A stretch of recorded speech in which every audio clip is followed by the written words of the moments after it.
Day Street Books and Harper Audio present Where Are Your Boys Tonight? The Oral History of Emo's Mainstream Explosion, 1999 to 2008, by Chris Payne. Read by Graham Halstead and Chris Abell.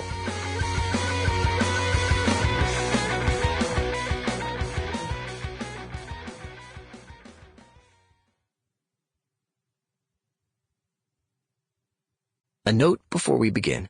Don't forget to download the accompanying enhancement PDF from your audiobook provider or go directly to www.harpercollins.com/pages/whereareyourbboystonight.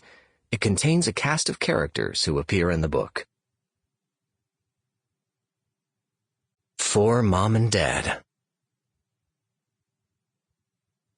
Introduction. Emo was never supposed to be cool.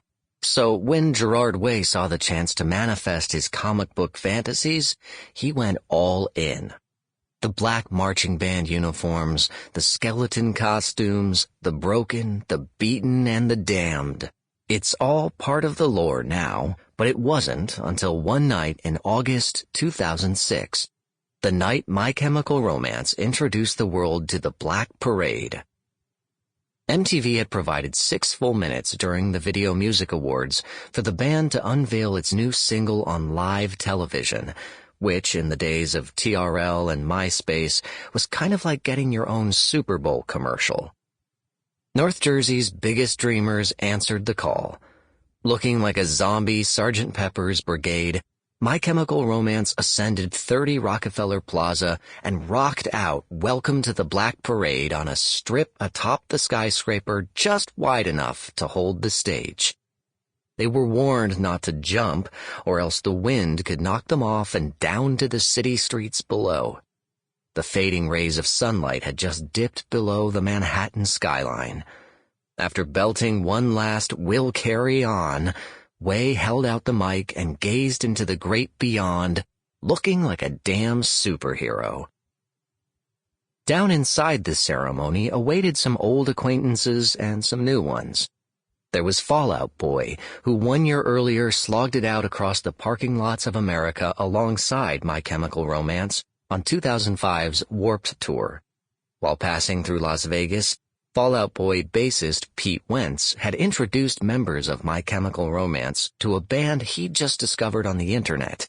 4 local teenagers who called themselves Panic at the Disco. The recent high school graduates could have easily milled through the warped crowd unrecognized. Now, more than a year later, Panic filed into Radio City Music Hall with dreams of winning all 5 VMAs they'd been nominated for, including Video of the Year. Fall Out Boy, whose Dance Dance video was up for 2 awards of its own, was set to introduce Panic's in-show performance of I Write Sins, Not Tragedies. And at night's end, My Chemical Romance's opening spectacle would be matched by an upset for the ages.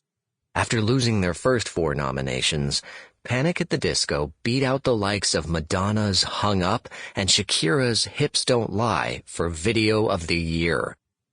Emo had not only reached the summit, it had conquered it.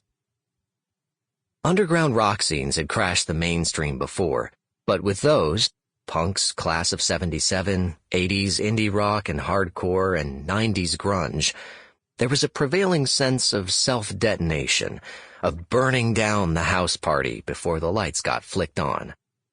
MySpace-era emo, on the other hand, not only had immense star power, but stars who weren't the least bit bashful about being the biggest band in the world. At the 1992 VMAs, Nirvana famously refused to perform Smells Like Teen Spirit. By 2006, My Chemical Romance's dramatic unveiling of Welcome to the Black Parade showed how much the barriers of showmanship and selling out had broken down.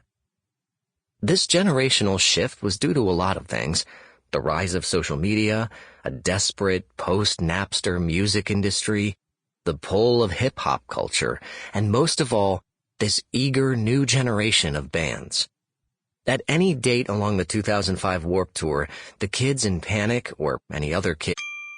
Sample complete. Ready to continue?